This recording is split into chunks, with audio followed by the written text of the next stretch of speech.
Here we are looking at another sales returns journal or returns inwards journal. This time we are looking at a sales returns journal for a business that allows a trade discount to its customers. Our previous video looked at a sales returns journal for a business that did not offer trade discount to its customers. So that one had one column for amount.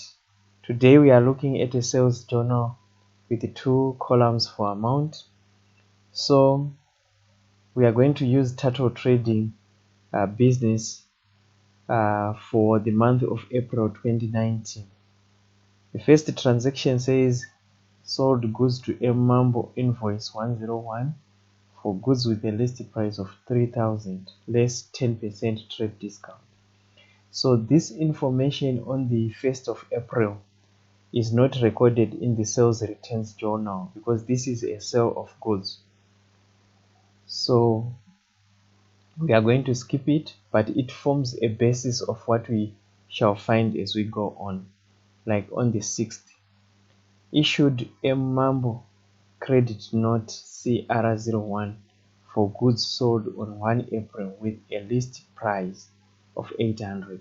So what is happening here is that M Mambo is issued with a credit note because M Mambo is returning goods that were bought on 1 April.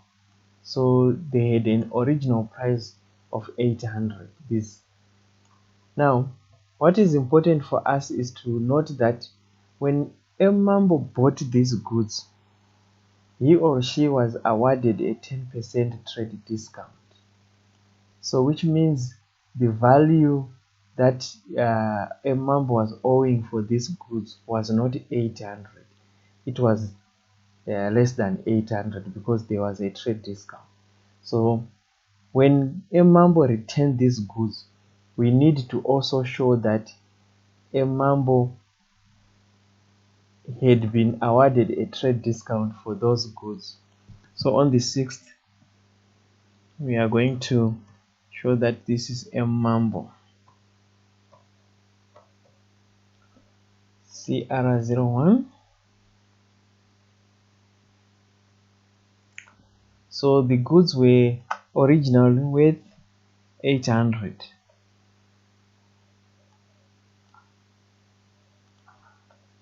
Right. Fine. But M Mambo benefited from a trade discount that was allowed by the business.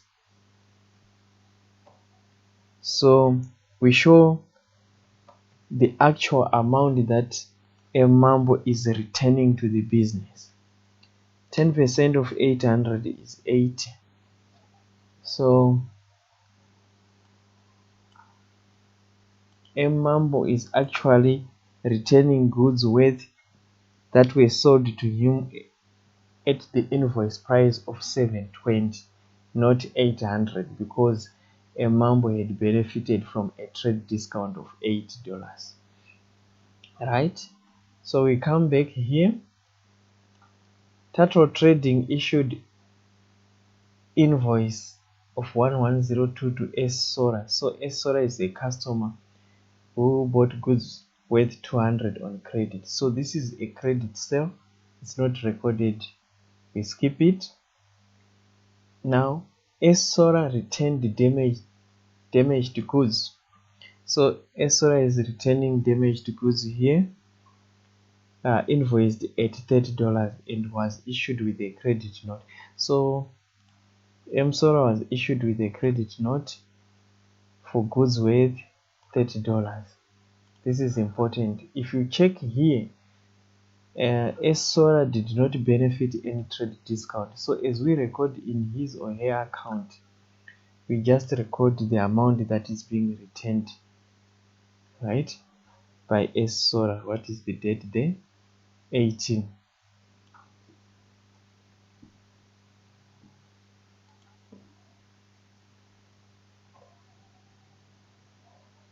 So this amount goes straight into the last column, 30, because we are not adjusting any discounts there.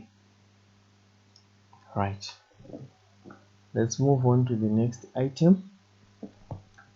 Sold goods to T Tambo, invoice 1103 with list price. So these goods are being sold at a list price of this 1200 and allowed a trade discount of 5 again. Fine. So if you see, this is a sales transaction, so it's not recorded in the sales returns journal, so we skip it. But on 22 we see that T Tambo was issued. So T Tambo was issued with a credit note. So the moment you hear an issue of a credit note, it means that customer has returned some goods that were previously sold on credit for goods with a list price. So these goods are being returned at a list price of 400, right? And these goods were bought on 20 April 2019. So this date is important because it's directing us to the trade discount that was allowed on the goods. So on 22 here we have T Tambo.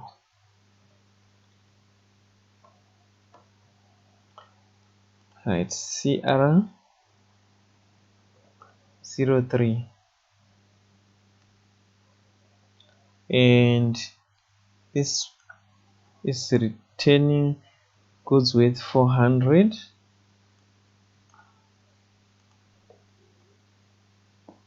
Right, so 5% of 400 is 20, right?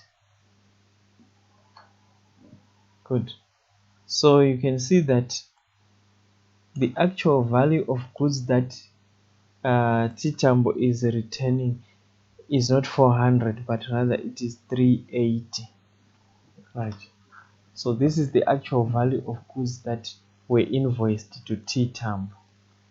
These are the goods that T Tambo is returning. Right. So now, because we have managed to record all the returns that have happened, the next step is to add that column. So you can see that it gives us 1130. So this is the amount that at the end of the month is transferred to the sales returns or returns inwards journal. Right. So this is the amount that we are going to post to the sales returns in, it's not journal, it's account, sales returns account. Here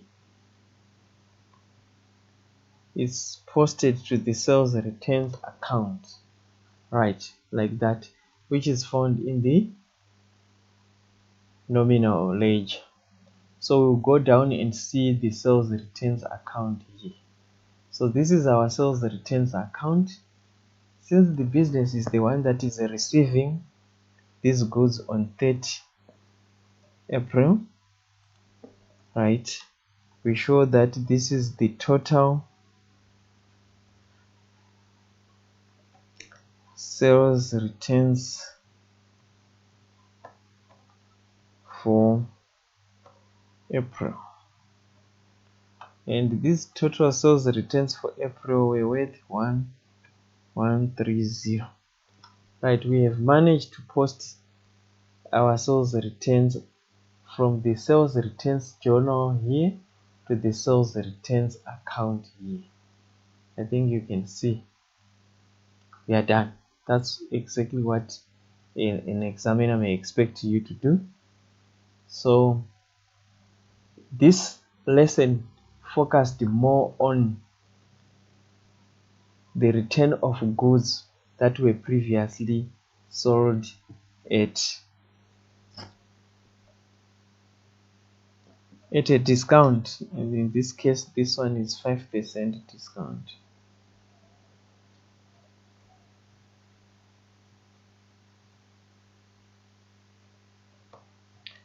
Right, and this one was 10% what? Trade discount. So it focused mainly on the recording of the return of goods that were previously sold, and the customer was allowed a trade discount. This is how we do. The first column is used to show the deduction or the netting. Then the second column it shows the actual amount that was owing by the customer in respect of those goods. Thank you very much. Don't forget to subscribe for the next video. We produce videos every week relating to accounting principles, books of prime entry, double entry. Check out our next video. Thank you.